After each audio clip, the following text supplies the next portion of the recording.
Assalamualaikum warahmatullahi wabarakatuh. Bismillahirrahmanirrahim. Alhamdulillahilladzi ja'ala Ramadan syahrul ibadah. Ashhadu an la ilaha illallah wahdahu la syarika lah wa ashhadu anna Muhammadan abduhu wa rasuluh. Allahumma salli wa sallim wa barik ala sayyidina Muhammad wa ala alihi wa sahbihi ila yaumil qiyamah, amma ba'du. Rabbi shrah li sadri wa yassir li amri wahlul 'uqdatam min lisani yafqahu qawli. Yang sama-sama kita hormati, kita muliakan Bapak Kepala Sekolah SMP Negeri 91 Jakarta, Bapak Dr. Andes Parimpunan MPD, dan yang sama-sama kita hormati Bapak Wakil Kepala Sekolah Bapak Haji Bahrawi MSI dan Ibu Wakil Kepala Sekolah Bidang Kurikulum Ibu Ngadiroh MSI, dan juga yang sama-sama kita muliakan, kita hormati, yaitu Bapak Ibu Guru kita, yang semoga Bapak Ibu Guru kita senantiasa diberikan kesehatan oleh Allah, diberikan keberkahan dalam hidup mereka. Amin ya rabbal alamin. Anak-anakku peserta didik SMP Negeri 91 Jakarta, seluruh peserta kegiatan pesantren Kilat Ramadan, yang mudah-mudahan kalian semua Allah jadikan anak-anak yang soleh dan solihah, berbakti kepada kedua orang tua, berbakti kepada nusa, bangsa, dan agama. Amin ya rabbal alamin. Bersyukur kita kepada Allah, hingga saat ini Allah masih memberikan kita kesempatan hidup.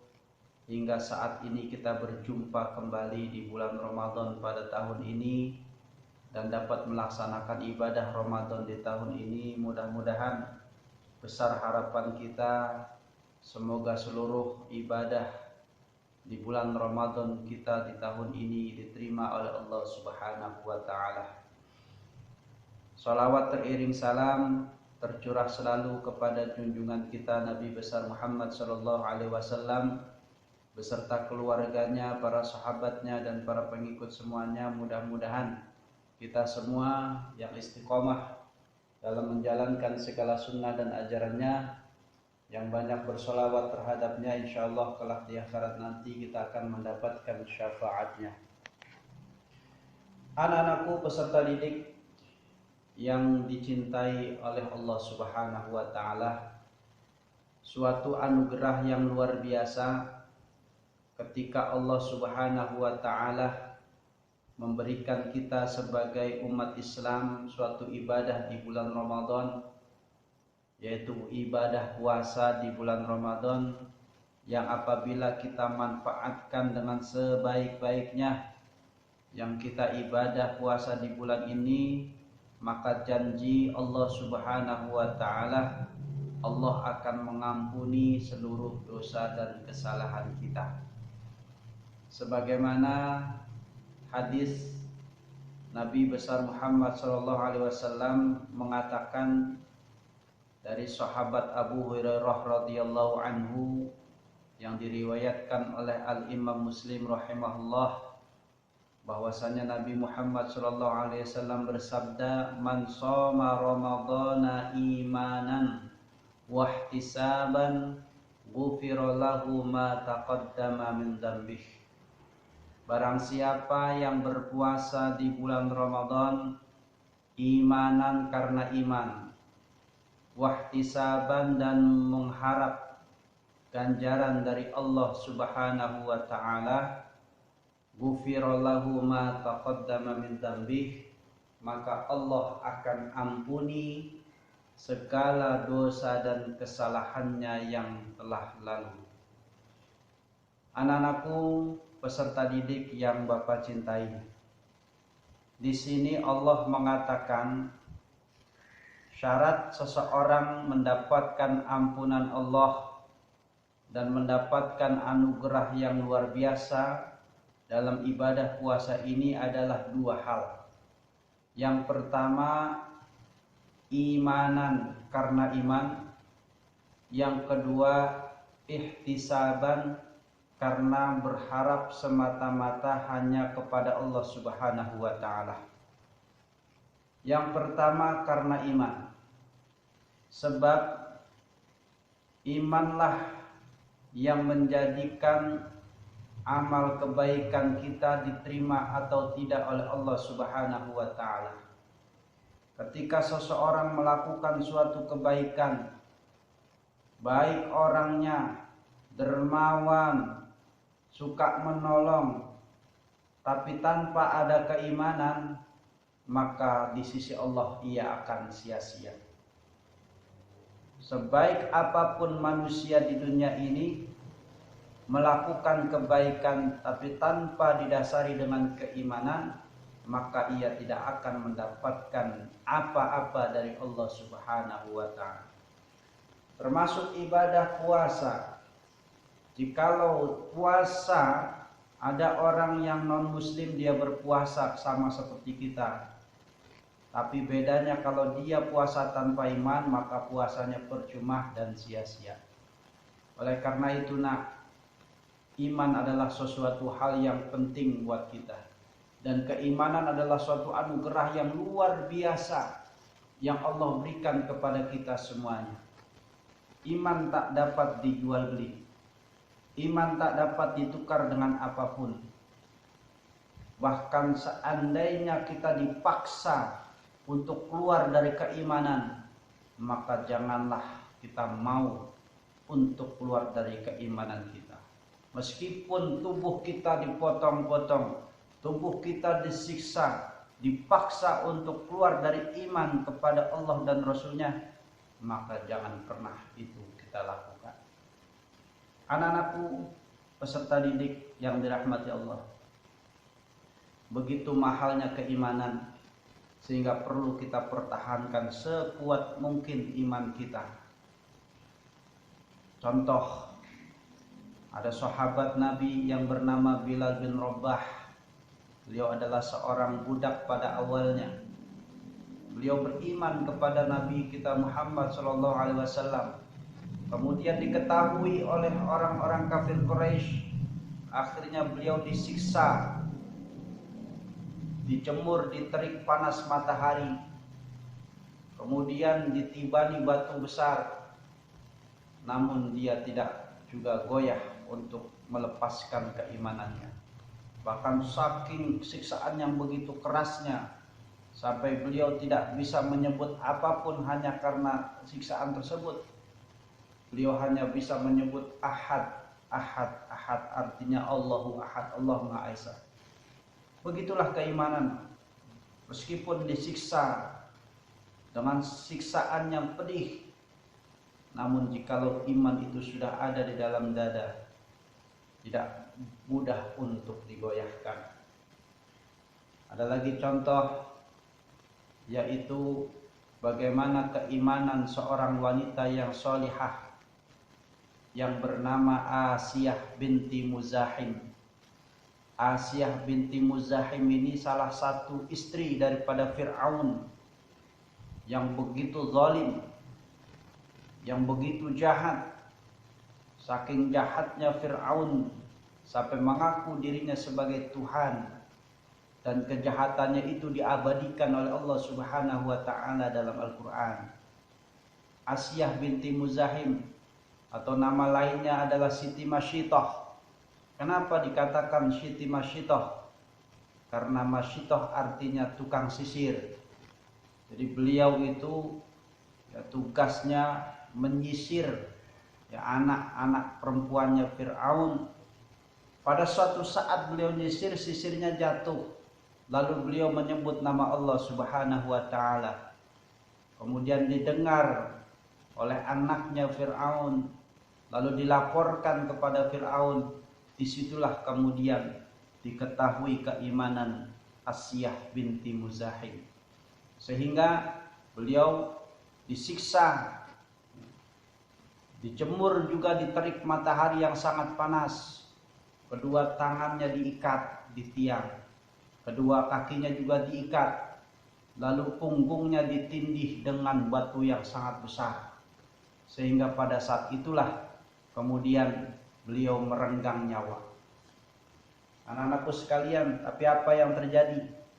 Asiyah yang disiksa begitu pedih, namun dalam siksaan beliau tersenyum. Senyumnya kenapa? Ya.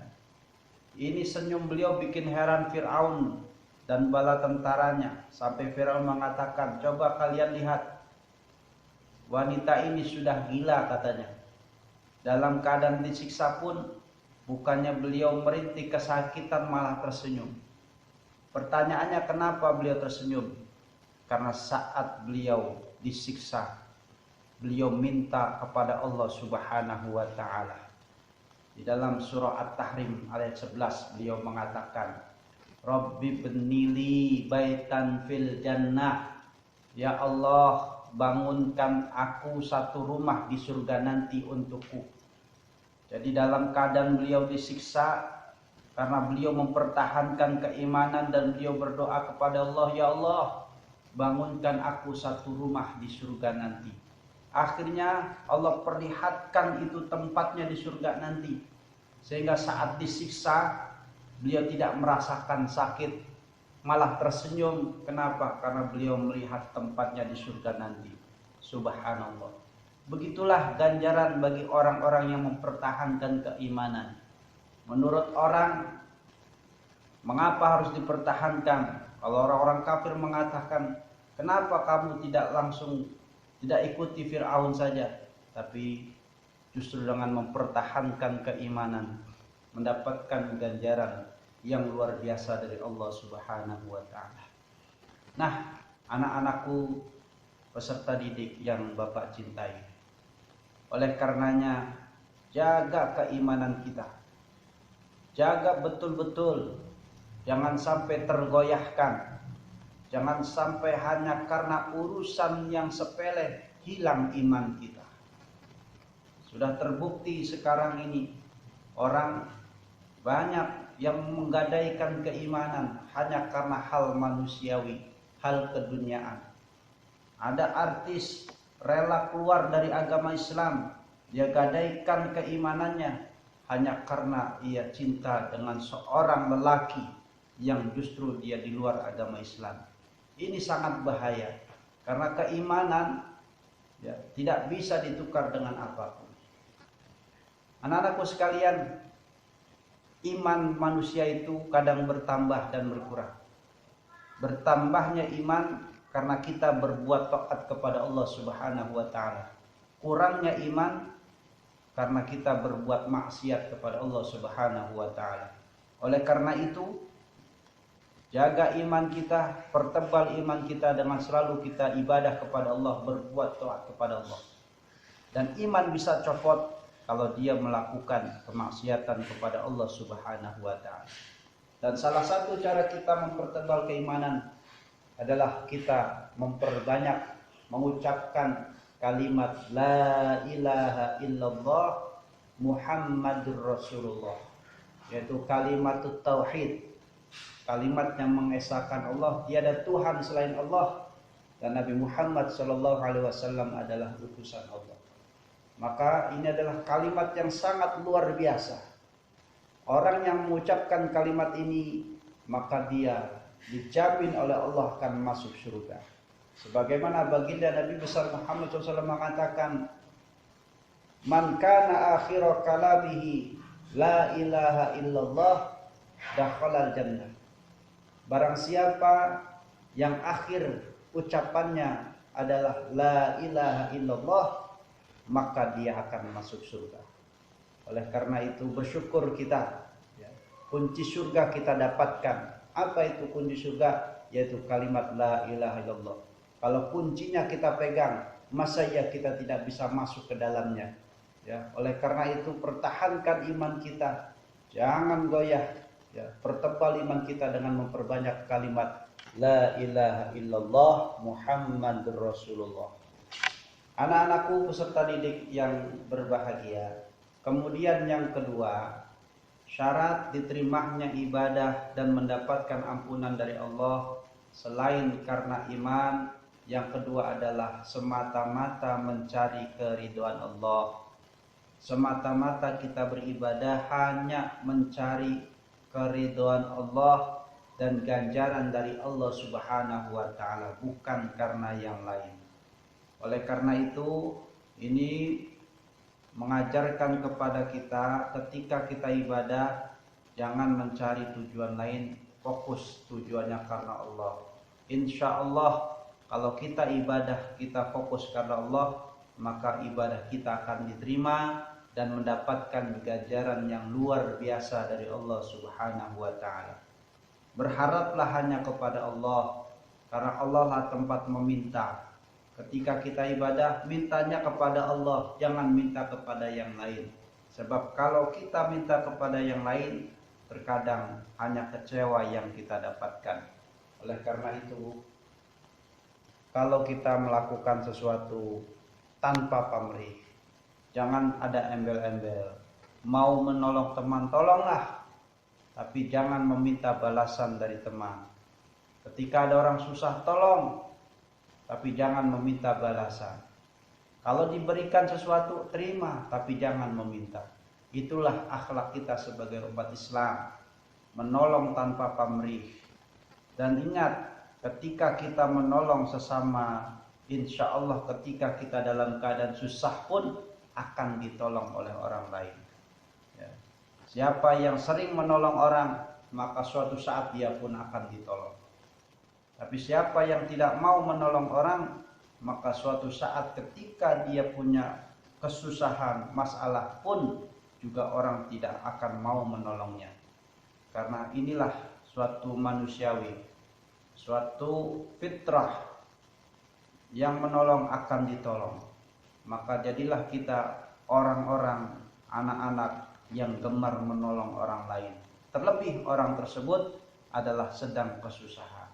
Teman yang sedang susah kita tolong, orang yang sedang susah kita tolong, tolong semampu kita. Insya Allah, sabda Nabi besar Muhammad SAW mengatakan, wallahu fi aunil abdi ma kana al-abdu fi auni akhihi. Allah akan senantiasa menolong hambanya selama hambanya itu mau menolong saudaranya.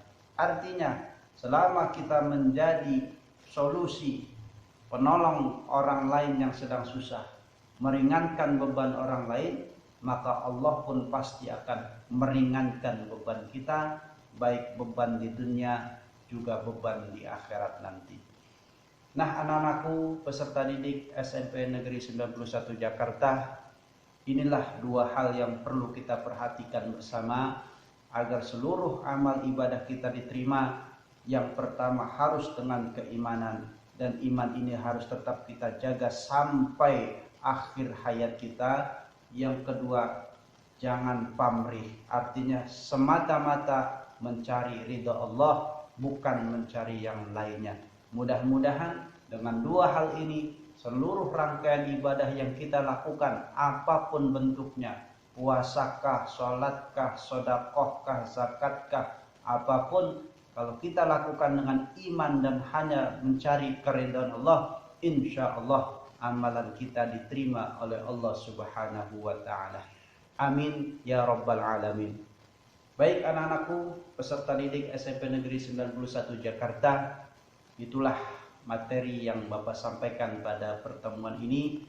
Mudah-mudahan bermanfaat buat kita semuanya, dan mudah-mudahan ini menjadi bekal buat kalian dalam hidup kalian dan dalam kalian beribadah, dan mudah-mudahan insya Allah mengalir pahalanya buat kita semua.